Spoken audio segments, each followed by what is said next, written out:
Hey, what's going on YouTube? Welcome to Deported TV 2021. It's a new year and I know I've been gone a while, but what's good? I'm back. So I've been getting a lot of messages lately from people who are currently in the military, who have been watching my videos, who came across my videos somewhere.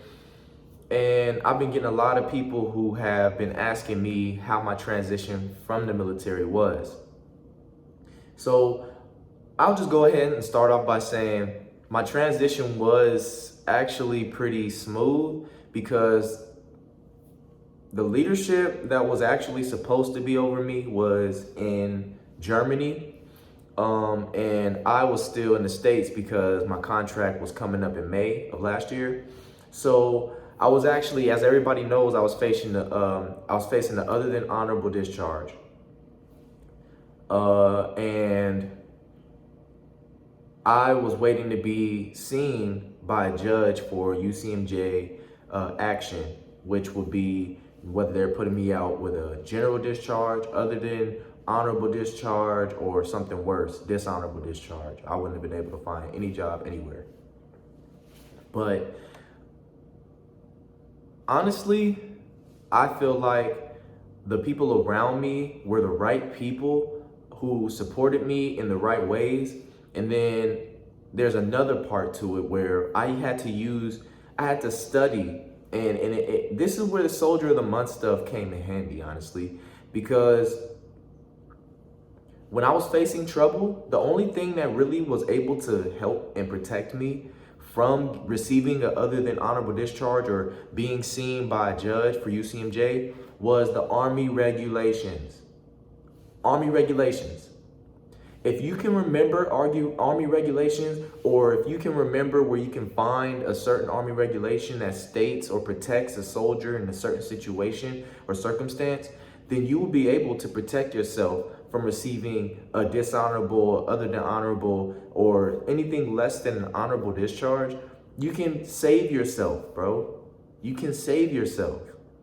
All you have to do is look in the Army regulations or the documents that they have that protect soldiers from abuse or abuse of power from their leadership. There are regulations that are literally set for to limit your commander or your battalion commander, your sergeant major, whoever is in charge. They have a limit of power, and it's in those Army regulations where you will find them. So I just wanted to get that out the way. A lot of people are asking me how I did it. That's what I did. I looked in the Army regulations and I identified which one of those regulations would protect me in this circumstance and give me a fighting chance for the best discharge that I could get. So for me, it wasn't very challenging at all because my goal is to become a lawyer. So remembering regulations and federal codes and things of that nature for the government is going to end up I'm going to end up falling into that category anyway, as far as career goals or working goals. And the way that I helped myself in that situation was really a determining factor, because it was like I was playing my own lawyer. I was being my own representative. I didn't have a legal representative, somebody who represented me and went out and talked to sergeant major or the battalion commander, somebody. No, I did all the footwork on my own. I printed out the regulations on my own, and I had to show my higher ups, sergeant first class, my first sergeant, my commander, anybody, master sergeants, whoever was in charge. I had to show them the regulation, highlight which regulation I'm referring to, and explain to them how that regulation applies to my situation.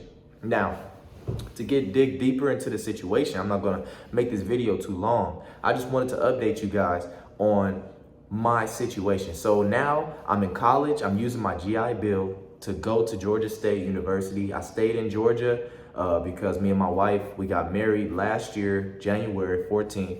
And after she got out of the Army, she came back to Atlanta. That's where she's from. And then she told me that it would be a good idea if I came out here and we both, got together and went to school. Because when I met her, that was one of my goals. We both met in the Army, and she was my battle. We fell in love because we were honest with each other about everything from the jump.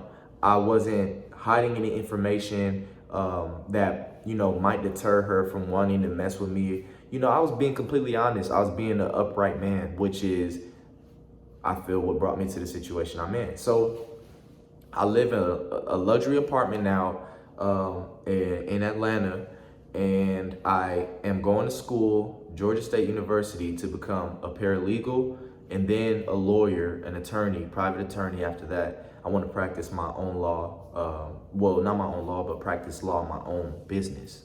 So, it's a long road ahead of me. I was a mechanic for the past 4 years while I was in the Army. So I got a job after I got out of the Army. I applied my skills from my resume to the civilian sector and ended up working for Fleet Repair Solutions in Atlanta. It's a maintenance, like a mechanic, heavy duty trucks and trailer repair place. So it was cool for the most part. I wasn't in school when I worked there. So as soon as I got accepted into Georgia State, I stopped working there because I felt like my work would kind of conflict with my time. It was a time conflict thing. So I had to stop working there to go to school. And then after my semester was over last semester, I realized that the classes are online because of COVID, and it doesn't take much time. I just have to manage my time wisely. So, like I said, I did get a job as soon as I got out of the Army. I got an honorable discharge because I reached my ETS date, and that's my expected time of separation from the military.